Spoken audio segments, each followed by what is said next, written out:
প্রিয় পাঠক, আসসালামু আলাইকুম। এটি আকাশের উপরে আকাশ বইয়ের অফিসিয়াল ফ্রি পিডিএফ। এর জন্য আপনাদের কোনো অর্থ প্রদান করতে হবে না। 2015 সাল থেকে তারুণ্যের সমস্যাগুলো নিয়ে কাজ করছি আমরা লস্ট মডেস্টি টিম। আমাদের প্রথম বই মুক্ত বাতাসের খোঁজের উছিলায় অসংখ্য তরুণ প্রাণ অশ্লীলতার নীল অন্ধকার থেকে আলোর দেখা পেয়েছি। প্রেম, অবাধ যৌনতা, দায়িত্বহীনতা, বিয়ে, হতাশা, আত্মহত্যা ও বয়ঃসন্ধিকালীন বিভিন্ন জটিল সমস্যার কার্যকরী সমাধান নিয়ে 2022 সালে আমাদের দ্বিতীয় বই আকাশের উপরে আকাশ বের হয়। এই বইও আল্লাহর ইচ্ছায় অনেক পথ হারা তরুণ তরুণী জীবনে ফিরতে সাহায্য করেছি, আলহামদুলিল্লাহ। প্রকাশের 8 মাসের মাথায় মুক্ত বাতাসের খোঁজের পিডিএফ ফ্রি করে দেওয়া হয়েছিল। ঠিক 1 বছর পূর্বেই প্রকাশিত পাঠকপ্রিয় আকাশের ওপারে আকাশ বইটির পিডিএফ আমরা উন্মুক্ত করে দিচ্ছি। এই বইয়ের পেছনে ইলম হাউস পাবলিকেশনের লক্ষাধিক টাকা বিনিয়োগ রয়েছে। পিডিএফ উন্মুক্ত করে দিতে চাই, এটি বলা মাত্রই তারা রাজি হয়েছেন। আল্লাহ তাঁদেরকে কবুল করে নিক, তাঁদের ব্যবসায় বারাকাহ দান করুক। যুব সমাজ জাতির প্রাণস্বরূপ। একটি দেশের প্রকৃত উন্নয়নের জন্য কিশোর কিশোরী তরুণ তরুণীদের বেড়ে ওঠার সুস্থ পরিবেশ নিশ্চিত করা আমার আপনার সকলের দায়িত্ব। কিন্তু আমরা এই দায়িত্ব পালন করতে পারিনি। এর ফলে আমরা পারিবারিক, সামাজিক ও রাষ্ট্রীয়ভাবে কি ভয়াবহ হুমকির সম্মুখীন হয়েছি। আশা করি এই বই থেকে সে সম্পর্কে সম্যক ধারণা পাবেন। অবাধ যৌনতা, শরীর প্রদর্শনী, পর্ন আসক্তি, gang culture, tour culture, K pop culture, মাদক, ধর্ষণ, সমকামিতা, ব্যক্তিগত ভিডিও ভাইরাল ঘুম পোকার মতো খেয়ে ফেলেছে আমাদের তারুণ্যের প্রাণ শক্তিকে। আজকের তরুণেরা স্মরণকালের ইতিহাসের মধ্যে সবচেয়ে বেশি হতাশ। বিষণ্ণতায় ভুগছে তারুণ্যের 61%। মাসে গড়ে আত্মহত্যা করছে 45 জন শিক্ষার্থী। প্রেম ঘটিত কারণেই বেশি। আমরা লস্ট মডেস্টি টিম ইলম হাউস পাবলিকেশন চাচ্ছি আমাদের এই ছোট ভাই বোনদের আত্মহত্যার দুয়ার থেকে জীবনে ফিরিয়ে আনতে, পরিবার, সমাজ, রাষ্ট্র তথা এই সভ্যতাকে বাঁচাতে। কিন্তু শুধু আমাদের একার পক্ষে এ কাজ চালিয়ে নিয়ে যাওয়া সম্ভব নয়। আমরা চাই আপনারা এই বইটি পড়ুন, আপনাদের সন্তান, ছোট ভাই বোন, আত্মীয় স্বজন, ছাত্রছাত্রী, প্রতিবেশীদের হাতে তুলে দিন। সেই সঙ্গে তরুণ সমাজকে, এই দেশকে, এই সভ্যতাকে বাঁচানোর জন্য মাঠ পর্যায়ে সচেতনতামূলক কর্মকাণ্ডে অংশগ্রহণ করুন। অনুরোধ নয়, দাবি রইল। বিনীত নিবেদক, লস্ট মডেস্টি, অক্টোবর 22, 2023। আকাশের ওপারে আকাশ, টিম লস্ট মডেস্টি। সম্পাদনা আসিফ আদনান। সরই সম্পাদনা কাজী ইউসুফ। ইলম হাউস পাবলিকেশন। বইটির প্রথম সংস্করণ হয় রবিউল আউয়াল 1444 হিজরি, অক্টোবর 2022। উৎসর্গ মুসাব ইবনে উমাইর। আপনাকে আমার খুব ঈর্ষা হয়, খুব। জান্নাতে আমি আপনার সাথে গল্প করতে চাই, কাউসারের পাশে বসে শুনতে চাই দুনিয়ায় আপনার কাটানো সেই দিনগুলোর কথা। মহান আল্লাহ কি আমাকে সেই সুযোগটা দেবেন? রাদিয়াল্লাহু তাআলা আনহু। সম্পাদকের কথা, মানুষ ঘুমন্ত, মৃত্যুতে সে জেগে ওঠে। এক অর্থে আমাদের পুরো জীবনটাই বিক্ষিপ্ততা আর বিস্মৃতির নানা উপকরণের মিশেল।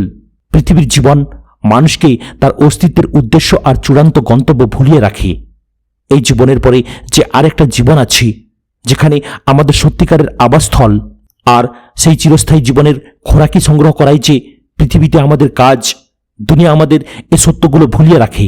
পার্থিব জীবন আমাদের সামনে আসে বিক্ষিপ্ততা, বিস্মৃতি আর ভোগের ডালে সাজিয়ে। আখিরাতের চিরন্তন জীবনকে মানুষ ভুলে থাকে নশ্বর পৃথিবীর সাময়িক আনন্দ আর তুচ্ছ সব ভোগের জন্যে। নবী করিম সাল্লাল্লাহু আলাইহি ওয়াসাল্লাম বলেছেন, পৃথিবীতে মুসাফিরের মতো থাকতে। আমাদের অবস্থা হয়েছে সেই মুসাফিরের মতো, গন্তব্যকে ভুলে সফরকেই যে উদ্দেশ্য মনে করে বসে আছি। তার সব মনোযোগ সফর নিয়ে, সব আয়োজন যাত্রাকে উপভোগ করার জন্যে। মানুষকে ভুলিয়ে রাখার সবচেয়ে শক্তিশালী উপকরণগুলোর একটা হলো প্রেম। প্রেমের ব্যাপারে এই সমাজ ও সভ্যতার মনোভাব ইতিবাচক বললে কম বলা হবে। প্রেমকে রীতিমতো মহিমান্বিত করা হয়। একদম ছোটবেলা থেকেই আমাদের মাথায় গেঁথে যায় প্রেম ছাড়া জীবন আসলে জীবনই নয়। সমাজ, সভ্যতা, সংস্কৃতি, মিডিয়া সবকিছু মিলে প্রেমের ব্যাপারে এক প্রচণ্ড রকমের মাদকতাময় মিথ করে তোলে। আমাদের সামষ্টিক কল্পনায় তৈরি হয় মানব ও মানবের মধ্যকার অদম্য আকর্ষণকে কেন্দ্র করে গড়ে তোলা বিস্ময় জাগানো এক জগৎ, যেখানে আছে পারস্য গালিচা, রঙিন পর্দা, চোখ ধাঁধানো ঝাড়বাতি আর নিটোল মুক্ত প্রবাল দিয়ে সাজানো ভালোবাসার সুরম্য প্রাসাদ, যেখানে প্রত্যেক ক্লান্ত প্রাণের জন্য অপেক্ষা করে থাকে কোনো না কোনো নিখুঁত মানবী, যেখানে পুরুষ মাত্রই নিজ নিজ গল্পে রাজপুত্র আর নারী মাত্রই রাজকন্যা। এই কল্পরাজ্যে আজ আমরা সবাই ঢুকে গেছি, অথবা বলা যায় মাথার ভেতর এই কল্পরাজ্যের টুকরো নিয়ে ঘুরছি আমরা সবাই কোনো এক সামষ্টিক স্বপ্নের মতো। কিন্তু কল্পরাজ্যের অস্তিত্ব কল্পনাতেই, বাস্তবতা ভিন্ন। গত 100 বছরে প্রেম আর নরনারীর সম্পর্ক নিয়ে সামাজিক ও সভ্যতাগত দৃষ্টিভঙ্গিতে এসেছে ব্যাপক পরিবর্তন। 1900 সালে আমেরিকায় 19 বছর বয়সের আগে বিবাহপূর্ব যৌন সম্পর্কের অভিজ্ঞতা ছিল মাত্র 6% নারীর। 1968 সাল নাগাদ এই হার বেড়ে দাঁড়ায় 40%-এ। 2014 সালে 75%। তথ্যগুলো আমেরিকার, তবে আমাদের জন্যও সমানভাবে প্রাসঙ্গিক। আধুনিকতা, প্রগতি আর উন্নতির নামে আমরা তো তাদেরই অনুসরণ করছি। তারা যে পথে হেঁটে গেছে সে পথেই তো আমরা হাঁটছি কিছুটা দূর থেকে। এই পরিবর্তনের ফলাফল কি? সমাজ ও সভ্যতায় আমরা কি দেখছি আজ?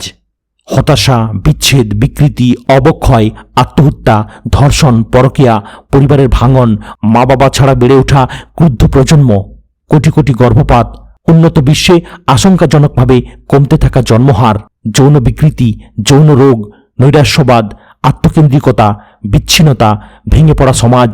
আধুনিকতা আর প্রগতির তৈরি অসুখের তালিকা অনেক লম্বা। আমাদের সেই সামষ্টিক কল্পরাজ্যের পরিণতি হল আজকের এই দুঃস্বপ্ন।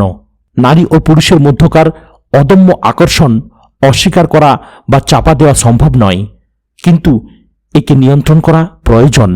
নৈতিকতা, মূল্যবোধ এবং পরিবার কাঠামো মানুষের সহজাত তাড়নাকে এমনভাবে চালিত করে যাতে তা ব্যক্তি, সমাজ ও সভ্যতার জন্য কল্যাণকর হয়।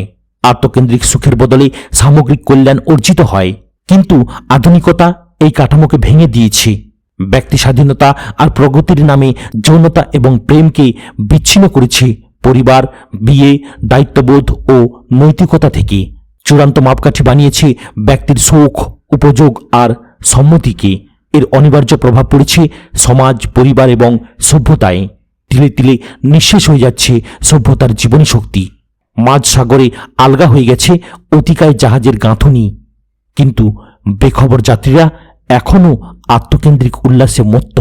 একজন মানুষ মাদক ব্যবহার করলে সেটাকে হয়তো তার ব্যক্তিগত সমস্যা বলা যেতে পারে, কিন্তু সমাজ ও সভ্যতা যদি মাদকাসক্তিকে মহিমান্বিত করে সাফল্যের মাপকাঠি, জীবনের আবশ্যকীয় অভিজ্ঞতা হিসেবে প্রচণ্ড আকর্ষণীয় করে একে তুলে ধরে এবং মাদককে সহজলভ্য করে দেয় এবং কোটি কোটি মানুষ সেই মাদকে আসক্ত হয়ে পড়ে, তাহলে সমাজের চিন্তার অক্ষকে বদলে দেয়া ছাড়া কেবল ব্যক্তির উপর মনোযোগ দিয়ে সেই সমস্যার সমাধান করা যায় না।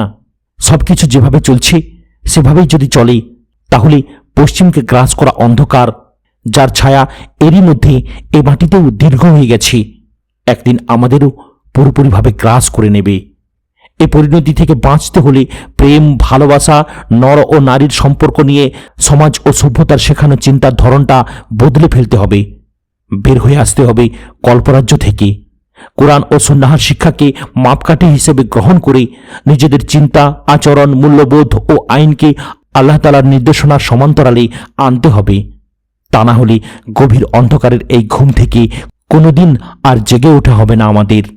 এক দুঃস্বপ্ন থেকে আরো গভীরতর দুঃস্বপ্নের অন্তহীন অন্ধকারে আমরা তলিয়ে যেতে থাকব নিরন্তর। সমাজের চিন্তা আর মানুষগুলোকে বদলানোর কাজটা সহজ না, সংক্ষিপ্ত না, তবে অসম্ভবও না। 1000 মাইলের দুর্গম পথ চলাও একটি পদক্ষেপ দিয়েই শুরু হয়। আকাশের ওপারে আকাশ সেই প্রথম পদক্ষেপের নাম। আমরা আশা করি মহান আল্লাহ এই বইটির মাধ্যমে তাঁর আন্তরিক বান্দাদের উদ্বুদ্ধ করবেন জমাট বাঁধা অন্ধকারে আলোর মশাল জাগাতে।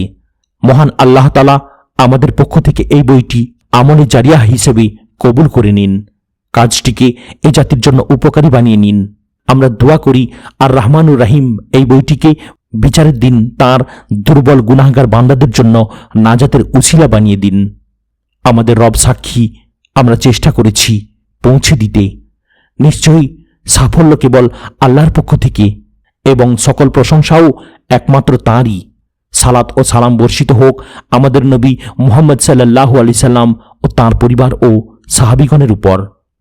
আসিফ আদনান, রবিউল আউয়াল, 1414 অক্টোবর 2022। কেন এই বই? এক, ছেলেটা পড়তো আমার কাছে, মনোযোগী, মেধাবী, খুব ভালো রেজাল্ট ছিল তার। করোনার মাঝে 2 বছর কোনো খোঁজ খবর নেই। একদিন শুনি হুট করে আত্মহত্যা করেছে প্রেম ঘটিত ঝামেলায়। খুব খারাপ লাগলো, কিন্তু জীবনের ব্যস্ততায় কয়েকদিনের মাঝে আবার ভুলেও গেলাম। জীবনের দীর্ঘ একটা সময় কাটাতে হয়েছে হোস্টেলে, হলে, ব্যাচেলার বাসায়। উঠা বসা হয়েছে প্রচুর কিশোর আর তরুণদের সাথে। তাই এ ধরনের অভিজ্ঞতা আমার কাছে নতুন না। শুরুর দিকে অবশ্য খুব শকড হতাম। মনের মধ্যে পাথরের মতো ভার হয়ে চেপে বসত বিভিন্ন চিন্তা, কিন্তু এখন আর তেমন কিছু মনে হয় না। কিশোর তরুণদের কাছে ভাইয়া থেকে আঙ্কেল হয়ে যাবার বয়সটাতে পা দেবার সন্ধিক্ষণে অনেক আবেগই আজ মরে যাওয়ার পথে। বহু আগেই চিরতরে নির্বাসনে চলে গেছে অনেক কোমল অনুভূতি। ভেবেছিলাম শুরুর লেখাটা ব্যাপক তথ্য প্রমাণ আর পরিসংখ্যান নিয়ে এসে সাহিত্যরস ঢেলে ঢেলে বেশ সাজিয়ে গুছিয়ে লিখব।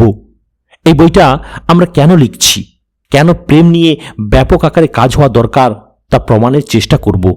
তাই সম্পাদকের নরম কিন্তু সূচের চেয়ে তীক্ষ্ণ ঝাড়ি খাওয়ার ঝুঁকি নিয়েও অনেক সময় কাটিয়ে দিলাম শুধু লেখার প্রস্তুতি নিতে। কিন্তু লিখতে বসে কেন যেন শুধু সহজ সরল গল্প বলতে ইচ্ছা করছে। মনের মধ্যে যে গল্পগুলো বহু আগেই হারিয়ে গিয়েছিল তারা একে একে এসে হাজির হয়ে আবদার জানাচ্ছে, আমার কথা বলতে ভুলে যেও না প্লিজ। কত বিভৎস গল্প বলবো।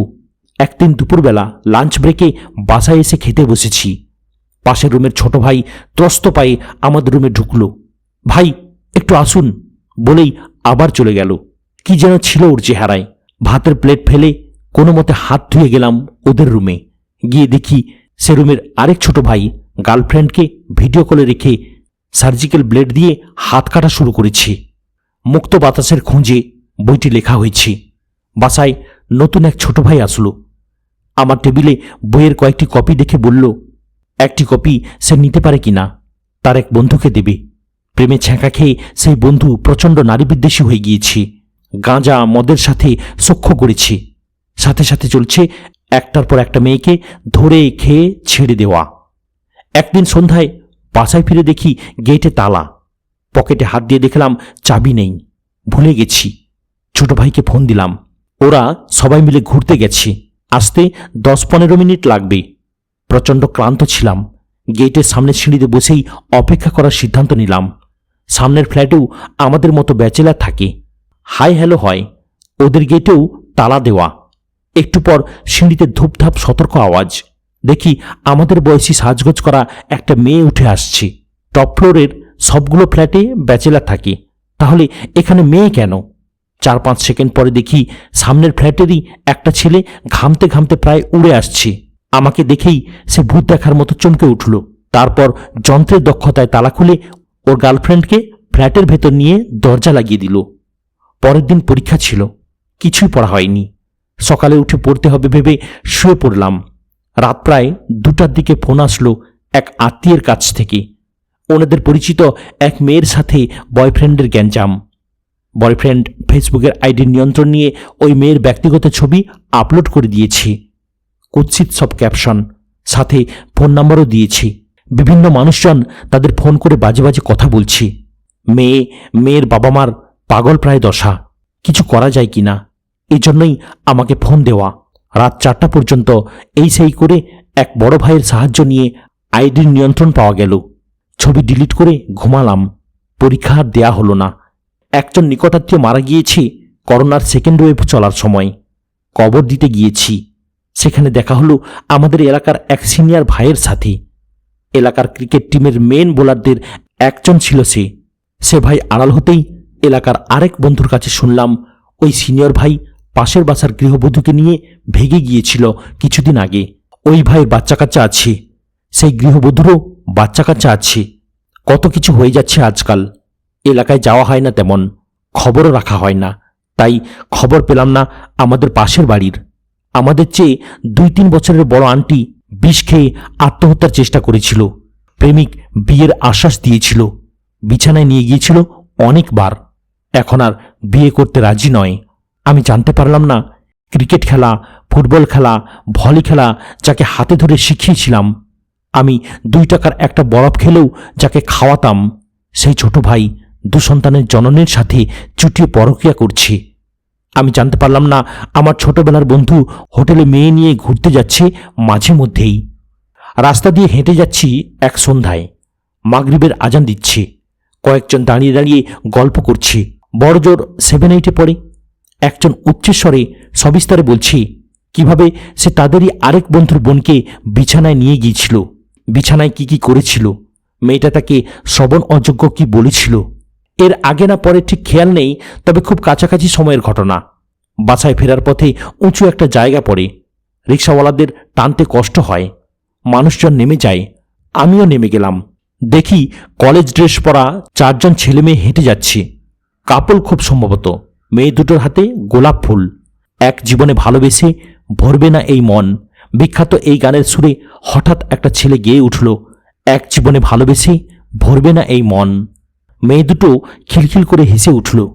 আমি আর রিক্সাওয়ালা মামা একে অপরের মুখ চাওয়াচাবি করলাম। পৃথিবীর পথে চলতে চলতে এমন কত কি যে দেখা হয়ে গেল। মুক্ত বাতাসের খোঁজে বই পড়ার পর কত অসংখ্য মানুষ আমাদের সাথে যোগাযোগ করে অন্ধকার জীবনের গল্প শোনালো। সবকিছু বলা সম্ভব নয়, বলা উচিত নয়। বিশ্বাস করার, হজম করার সামর্থ্য আমাদের অনেকেরই আর নেই। শুধু একটা কথা বলি, কোনো মানুষকেই এখন আর বিনা দ্বিধায় বিশ্বাস করতে পারি না। শুধু যে দেখেই গিয়েছি তা নয়, আমি যে চুপচাপ থেকেছি তা নয়, অভিভাবকদের বোঝানোর চেষ্টা করেছি, কিন্তু অবাক বিষয় দেখেছি বাবা মারাও এগুলোকে স্বাভাবিকভাবেই মেনে নিয়েছেন। এই যুগে, এই বয়সে ছেলেমেয়েরা এমন করবেই, এটাতে তেমন ক্ষতির কিছু নেই, এমনই তাদের চিন্তা ভাবনা। অথচ ছোট থাকতে আমি নিজেই কত অভিভাবকের হয়ে চকলেট, সন্দেশের বিনিময়ে গোয়েন্দাগিরি করেছি। বড় আপু, বড় ভাইদের কোচিং, প্রাইভেটে যাওয়ার পথে আড়ি পেতে থেকেছি, পিছু নিয়েছি, চিঠি উদ্ধার করেছি। 15 থেকে 20 বছরের ব্যবধানেই সমাজ কত বদলে গেছে। আজকাল মনে হয় এই পৃথিবীকে আমি আর চিনি না, এই পৃথিবীতে আমি স্রেফ একজন আগন্তুক। 2, ব্যক্তিগত অভিজ্ঞতার কথা বাদ দেই, কিছু সামাজিক বাস্তবতার কথা বলি।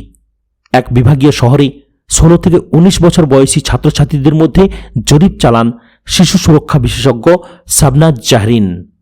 জরিপের পর তিনি দেখতে পান তাদের মধ্যে ছেলে মেয়ে উভয়েই শতকরা প্রায় 60 জন যৌন মিলন করেছে। বিভিন্ন ঘটনার সাক্ষী হবার কারণে সাংবাদিকদের অবাক হওয়ার ক্ষমতা সাধারণত নষ্ট হয়ে যায়। তবে শাবনাজ জাহরিনের এই বক্তব্য শুনে এটিএন বাংলার সাংবাদিকও নিজের বিস্ময় গোপন রাখতে পারলেন না। ঠিক একই রকম ভয়ঙ্কর তথ্য দিয়েছেন ডক্টর সৈয়দ জাহাঙ্গীর হায়দার ও তার গবেষক দল। তারা গবেষণা চালিয়ে দেখেছেন যে 19+ বছর বয়সী অবিবাহিত ছেলেদের প্রতি 10 জনে 6 জনই যৌন মিলন করে ফেলেছে। একই বয়সী প্রতি 100 জন নারীর মধ্যে 24 জনই বিছানায় শুয়ে পড়েছে। শহরাঞ্চলের নারীদের মধ্যে এই হার প্রতি 10 জনের প্রায় 5 জন। গর্ভপাত, ডাস্টবিনে কুকুরের মুখে নবজাতক লাশের সংখ্যা বাড়ছে হু হু করে। শুধু 2014 সালেই বাংলাদেশে প্রায় 12 লাখ অনিরাপদ গর্ভপাত করানো হয়, আর এর বেশিরভাগই অবিবাহিতদের। আমাদের দেশে বিবাহিতদের চেয়ে অবিবাহিত কিশোরীদের গর্ভপাত করানোর হার 35 ভাগ বেশি। এই গা শিউরে ওঠা পরিসংখ্যানগুলোর সত্যতা নিশ্চিত করে রয়েছে একাধিক মনোরোগবিদ আর চিকিৎসকের বক্তব্য। তারা বলছেন এই প্রজন্ম 15 থেকে 16 বছর বয়স থেকেই যৌনতায় লিপ্ত হয়ে যাচ্ছে। বয়ফ্রেন্ড গার্লফ্রেন্ডদের সাথে, কাজিনদের সাথে প্রেমের সম্পর্কগুলোতে আজ অবিচ্ছেদ্যভাবে জড়িত হয়ে পড়ছে যৌনতা। কিছুদিন আগেও প্রেম করার জন্য পাগল ছিল তরুণ প্রজন্ম। এখন এক লেভেল আপডেট হয়ে শুরু হয়েছে যৌনতা নিয়ে উন্মাদনা। যৌনতাই যেন জীবনের সবকিছু।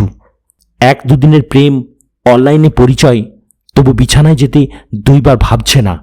জিনা করছে, ছবি তুলে রাখছে, ইনবক্সে অশ্লীল ছবি শেয়ার করছে, ব্ল্যাকমেল করছে।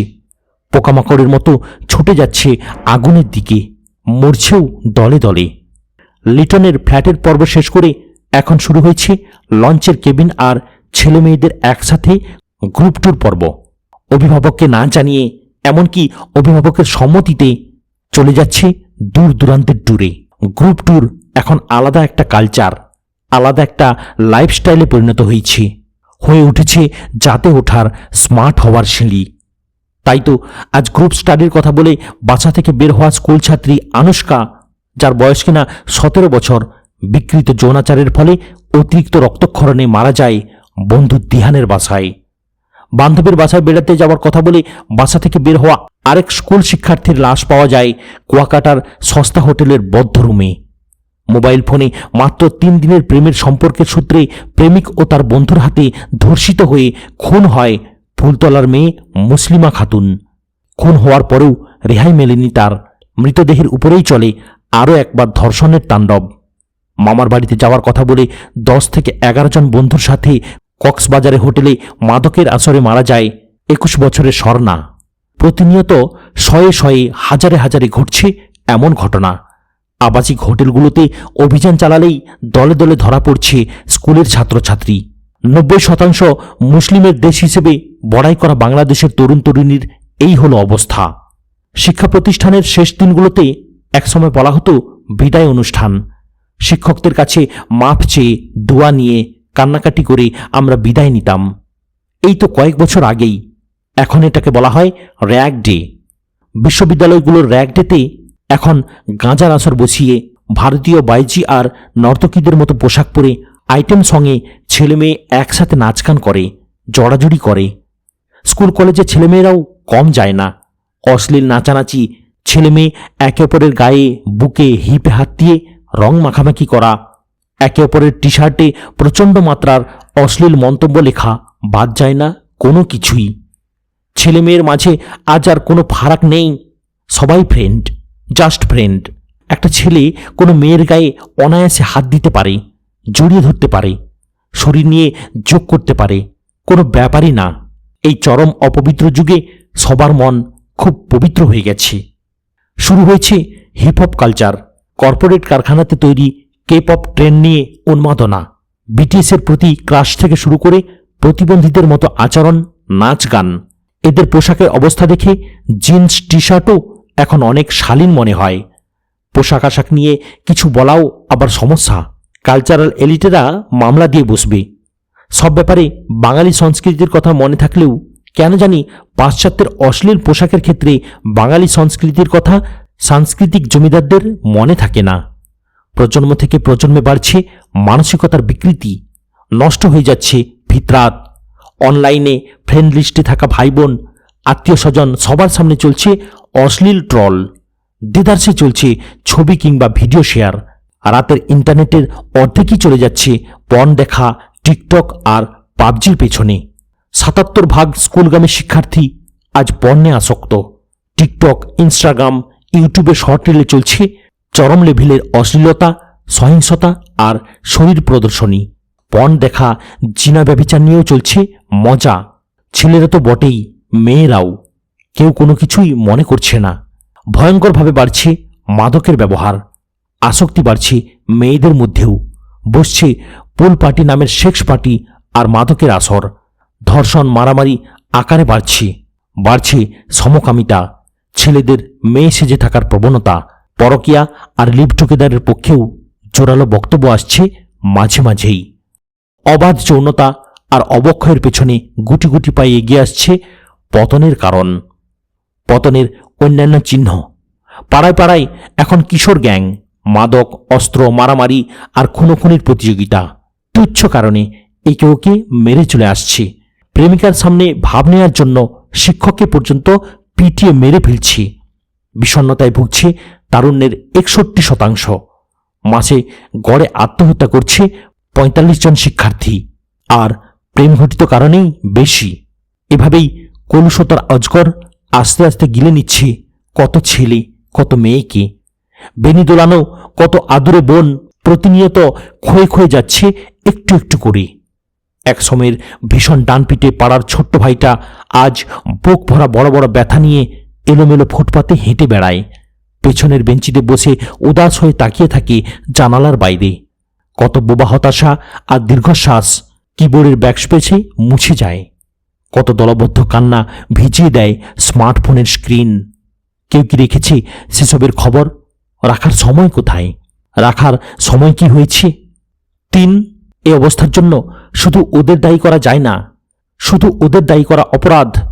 এই অবস্থার জন্য দায়ী আমাদের পচে যাওয়া সমাজ, কামনা বাসনা ক্রমাগত উস্কে দেওয়া মিডিয়া আর বিনোদন জগৎ, সীমালঙ্ঘনের অজুহাত তৈরি করা বুদ্ধিজীবী, রাষ্ট্র নামের অতিকায় জুলুম যন্ত্র, পুঁজি আর প্রফিটের ক্যালকুলাস, সস্তা সুখ আর সাময়িক আরামকে সবকিছু চেয়ে গুরুত্বপূর্ণ বানিয়ে ফেলার মনস্তত্ত্ব, আর জীবন থেকে আসমানি নৈতিকতাকে বিচ্ছিন্ন করে ফেলার সবক দেওয়া শিক্ষা ব্যবস্থা। এই অবস্থার জন্য দায়ী নষ্ট সভ্যতার নষ্ট বিশ্বকাঠামো। সবাই মিলে এক নিপুণ ষড়যন্ত্রে জিনা ব্যভিচারের উপর চাপিয়ে দিয়েছে পবিত্র প্রেমের পোশাক। গুণকীর্তন করে চলেছে বছরের পর বছর। রোমান্টিকতার প্রলেপ জড়িয়েছে পরতের পর পরত। সম্মিলিত প্রচেষ্টায় আমাদের সমাজের কিশোর তরুণ থেকে শুরু করে অভিভাবকদের মধ্যেও যে ন্যারেটিভ দাঁড় হয়ে গেছে তা হচ্ছে: 1, প্রেম করতেই হবে, বিশেষ করে তারুণ্যে। 2, সফলতার মাপকাঠি হল যৌনতা, অর্থ, খ্যাতি, ক্ষমতা এবং জীবনযাত্রার মান। যার কাছে এগুলো যত বেশি আছে তার জীবন তত বেশি সফল, তত বেশি পরিপূর্ণ। 3, ইনবক্সে ফ্লার্ট করা, ভিডিও কলে কাপড় খোলা, বৃষ্টি বিলাস, হুড তোলা রিক্সা বিলাস, অন্ধকারে রেস্টুরেন্টে বিলাস, আর লিটনের ফ্ল্যাটে শরীরের উত্তাপ মাপা সবই এখন পবিত্র প্রেমের অংশ। আর প্রেম এই বয়সের স্বাভাবিক ধর্ম। যারা এগুলো করে না তারা সেকেলি, আধুনিকতার মাঝে বেমানান, তারা গান্ধা খ্যাত, তারা এক একটা লুজার। এমন ছেলেরা আসল পুরুষ নয়। এমন মেয়েদের কেউ চায় না। তাদের জীবনে সুখ আনন্দ বলে কিছুই নেই। জীবনে রং রূপ রস গন্ধ তারা কিছুই পায় না। তাদের জীবন হলো 60-70 দশকের সাদা কালো ঝিরঝির কষ্টের সিনেমার মতো। আর প্রেমাতাল জীবন হলো আইটেম সং আর মাল মশলায় ভরা হাউসফুল রঙিন সিনেমা, মার্ভেলের সুপারহিরো সিনেমা কিংবা নেটফ্লিক্সের 8K স্ট্রিমিং। খালি সুখ, মজা আর এক্সাইটমেন্ট। বিশ্বকাঠামোর দ্বারা প্রচণ্ডভাবে ব্রেন ওয়াশ হওয়ার ফলে কিশোর কিশোরী, তরুণ তরুণী থেকে শুরু করে যেমন বিয়ে বহির্ভূত প্রেম, জিনা ব্যভিচারে লিপ্ত হয়ে গেছে, তেমনি এই জঘন্য অপরাধের ব্যাপারে সমাজের মানুষগুলোর মনেও তৈরি হয়ে গেছে একটা গ্রহণযোগ্যতা। তাই আজ রাস্তায়, পার্কে, রিকশায়, ফেসবুক, টিকটকে জড়াজড়ি, চুমাচুমি কিংবা অন্য কোনোভাবে সবার সামনে শরীরের ওম ভাগাভাগি করলেও মানুষজন উপেক্ষা করে চলে যায়। মফস্বলের কোনো মুরব্বী চাচাকে এখন আর দেখা যায় না। হলের এক টিকিটের 2 ছবি, যুব সমাজের নৈতিক অবক্ষয় টাইপের প্রতিবাদী মতামত লিখে পত্রিকার সম্পাদকীয় পাতায় পাঠাতে কিংবা ফেসবুকে পোস্ট দিতে। সবাই কেন জানি সব কিছুকে মেনে নিয়েছে। সবাই কেমন যেন নিষ্ক্রিয় হয়ে পড়েছে। এখানে কোনো হইচই নেই, পরিবেশটা একদম শান্ত। অথচ হাজার বছরের ইতিহাস বারবার সাক্ষ্য দেয় অবাধ যৌনতার প্রসার সমাজ ও সভ্যতাকে ধ্বংস করে। তা সেটা প্রেম, ভালোবাসা, রিলেশনশিপ কিংবা অন্য যে কোনো নামেই হোক না কেন। আজ প্রেম, ভালোবাসা আর ব্যক্তি স্বাধীনতার নামে যৌনতার বাঁধ খুলে দেয়া হয়েছে। ফলে যা হবার তাই হয়েছে। চারিদিকে আজ শুধু ভাঙনের সুর। হতাশা, মাদকাসক্তি, আত্মহত্যা, জিনা, ব্যভিচার, খুন, ধর্ষণ, ডাস্টবিনে নবজাতকের লাশ, পরকীয়া, বিচ্ছেদ, সমকামীদের রংধনু মিছিল। নারী পুরুষ নিজের পরিচয় সম্পর্কে ভুগছে অবিশ্বাস্য বিভ্রান্তিতে। এই তীব্র অসুখগুলোকে বলা হচ্ছে স্বাধীনতা আর ক্ষমতায়ন। যৌন মানসিক বিকৃতির প্রচারক প্রসারকদের উপস্থাপন করা হচ্ছে বিজ্ঞান মনস্ক আর মহান বুদ্ধিজীবী হিসেবে। আজ পতনের আওয়াজ পাওয়া যাচ্ছে প্রতিনিয়ত। উচ্ছৃঙ্খল স্রোতে গা ভাসানো কিশোর কিশোরী, তরুণ তরুণীদের অনেকে একসময় থমকে দাঁড়ায়। পিচ্ছিল এই অন্ধকার স্রোত থেকে ফিরে আসতে চায়। কেন তাদের জীবনে এত হতাশা, এত অশান্তি, আত্মহত্যার প্রবণতা? এই প্রশ্নগুলোর উত্তর খুঁজতে চায়, কিন্তু প্রশ্নের সঠিক উত্তর মেলে না। উল্টো সবক দেয়া হলো প্রেম করলে, সেক্স করতে পারলে, আরও টাকা কামালে তোমার জীবনের সব সমস্যার সমাধান হয়ে যাবে। যেই প্রেম, জিনা, ব্যভিচার, ভোগের যে অন্ধ নেশা তাদের জীবনের 12টা বাজিয়েছে, তাকেই আরো শক্ত করে আঁকড়ে ধরতে বলা হয় ওদেরকে। ওরাও তাই করে, আরো ক্ষতবিক্ষত হয়। কেউ কেউ বুঝতে পারে, চিনতে পারে আসল সমস্যা, কিন্তু অন্ধকার এই জগৎটা থেকে বের হয়ে আসার উপায় খুঁজে পায় না। অভিভাবকরা কিংবা সমাজ হয়তো তাদের সাহায্য করতে পারতেন, কিন্তু তারাও ব্রেন ওয়াশড হয়ে গেছেন। তাদের মূল মনোযোগ এখন ছেলেমেয়েকে কিভাবে বিসিএস ক্যাডার বানানো যায় অথবা বিদেশে সেটেল করানো যায় তার দিকে। কিশোর, তরুণ থেকে শুরু করে মধ্যবয়সী, প্রৌঢ় অভিভাবক সকলের অবস্থার কথা চিন্তা করেই এই বই সাজানো হয়েছে। এই জেনারেশনের এত হতাশা, আত্মহত্যা, এত দুঃসময়ের কারণ খুঁজে বের করার চেষ্টা করেছি আমরা। প্রেম ভালোবাসার রঙিন বায়োস্কোপের পেছনের যে গল্পগুলো কেউ দেখতে চায় না, আমরা সেই দুনিয়া দেখানোর চেষ্টা করেছি সেই দুনিয়া থেকে বের হয়ে আসার পথ চিহ্নি দেওয়ার। সেই দুনিয়াকে চিরতর শেষ করে দেওয়ার জন্য অভিভাবক, সমাজ, রাষ্ট্র সবার ভূমিকা কি হতে পারে সংক্ষিপ্ত আকারে তাও আলোচনার চেষ্টা করা হয়েছে। রেফারেন্স, তথ্য প্রমাণ ইত্যাদির জন্য বিশুদ্ধ উৎসগুলোর উপর নির্ভর করার সর্বাত্মক চেষ্টা করা হয়েছে। তবু ভুল ত্রুটি থেকে যাওয়া অস্বাভাবিক কিছু নয়। আশা করি আমাদের ভুল ত্রুটিগুলোকে পাঠকরা ক্ষমাসুন্দর দৃষ্টিতে দেখে শুধরে দেওয়ার চেষ্টা করবেন। এই বইয়ের সঙ্গে অসংখ্য মানুষের শ্রম, ঘাম আর আত্মত্যাগ জড়িত। বহু মানুষ অভিজ্ঞতা শেয়ার করে, লেখা দিয়ে, উৎসাহ দিয়ে। বইয়ের কাজ কতদূর বারবার জিজ্ঞাসা করে। ঝাড়ি মেরে চিরকৃতজ্ঞতার বাঁধনে জড়িয়ে নিয়েছেন আমাদের। তাদের প্রতিদান দেওয়ার ক্ষমতা আমাদের নেই। আল্লাহর কাছে বিনীত নিবেদন, এই সাহায্যের বিনিময়ে আল্লাহ যেন তাদেরকে ক্ষমা করে দেন। সেই সঙ্গে এই বইয়ের ওসিলায় আল্লাহ যেন আমাদেরকে কবুল করে নেন। বিদ্যমান বিশ্ব ব্যবস্থার প্রতিটি উপাদান যখন বিবাহ বহির্ভূত প্রেম ভালোবাসা, জিনা, ব্যভিচারকে মহিমান্বিত করে চলেছে সকল শক্তি বিনিয়োগ করে, তখন আমাদের মতো অতি ক্ষুদ্র, নগণ্য, দুর্বল কয়েকজন যুবক আর কি করতে পারে? তবুও আমরা বিশ্বাস রাখি ইব্রাহিম আলাইহিস সালামকে দেওয়া আল্লাহর প্রতিশ্রুতির উপর। জনবিরল মরুভূমিতে দাঁড়ানো ইব্রাহিম আলাইহিস সালামকে আল্লাহ বলেছিলেন, আজান দাও। আজান পৌঁছে দেওয়ার দায়িত্ব আমার। ইব্রাহিম আলাইহিস সালাম আজান দিলেন। তাঁর আহ্বানে সাড়া দিয়ে পৃথিবীর প্রতিটি আনাচ কানাচ থেকে বহু জনপদ, সাগর, পাহাড় পাড়ি দিয়ে কোটি কোটি মানুষ কিয়ামত পর্যন্ত ছুটে চলবে সেই মরুর বুকের মক্কায়।